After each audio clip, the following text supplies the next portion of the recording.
I would, for this, pair up with somebody. You guys work together on this quiz. Yeah, for sure. Yay. So, where did I put You can work with us. I don't know what it is. Stack. Oh, there. She said, you can work with us. Yes, and you guys can totally work together on this. Yeah. I encourage it, actually, honestly, because it's kind of tedious to do all the drawing and the crunching of the numbers unless you're working with somebody. I really encourage it. So everybody, I'm gonna hand these out. Hello. Oh yeah. I think you can, do you have an iPhone? Droid. I think you can download free TIE. Now you can do L1, comma L3. This is why you're having such a hard time back there, because you wouldn't let you hit the comma. Look at, yeah, just Because you were getting the J, the comma button. You guys want some? Let me give you some background as to why you're getting this quiz in front of you, if you don't mind. So, like I said, statistics should not be done just to have you guys plugging numbers into formulas and vomiting out results. That's kind of pointless. This one came across my desk about 2 years ago This one's written on it. when I got an email from somebody back east. You know your friends have more friends than you, right? I said, what do you mean your friends have more friends than you? They say, well, it's been shown statistically that on average, this is one of my math geek buddies back east I used to work with. On average, your friends have more friends than you. I'm like, I think you're full of crap. So I went and Googled it. It turns out there was a paper written in 1991 by a dude named Scott Feld, and his title's right there, Why Your Friends Have More Friends Than You Do. I'll give you the link down here in case you're interested. You can go check it out. And it's a neat little mathematical analysis of friend networks. Like, if you think about a network as a connection between people, think about you and think about your friends. I'm not talking about Facebook friends yet, that is part of this. But think about you and your friends, right? You may have your very, very close friends, and then they also have friends they're connected to, but you might not be connected to them. Right. So Scott Feld's theory, at least in kind of conversational theory, was here's you, and you've got all these connections that come out from you, and each one of those connections goes to one of your friends. I'm oversimplifying, of course, to make the picture easier to digest. But then each of these friends that you're connected to are also connected to people, not necessarily you.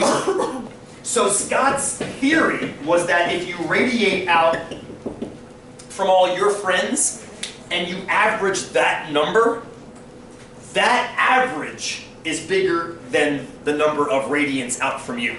That was his theory. It's proven mathematically. Please. But then wouldn't technically everyone have the same amount of friends because that friend up there is his friend, so then you would have all the extra connections. No, you're not necessarily connected. Think about it this way. How many, I'm assuming you have a bunch of friends. One of your friends knows somebody you have no idea who they are. I know, but so then say it's not you, but that person, it's friend, I know people that he doesn't know, so then technically. Yes, but they're all accounted for here though, Caitlin. Okay. His theory is that these numbers out here vary in such, I see what you're getting at. These numbers vary in such a way such that their average is larger than your number. Now, I don't like the mathematics of his argument. So I decided to test it myself because a couple years later, the Washington Post, your Facebook friends have more friends than you. I said, now there's something I can actually collect some data on. Because I mean, define a friend in your life, right? What's a friend versus an acquaintance? Facebook though, if you click the little button, friends, your friends, check, 1 or 0, correct? That's something I can metric. So what I did was, I got into my friends page, and this is a little bit freaky that you can do this. I got a whole page of all my friends, and I took a random sample of I think it's about 60 people here.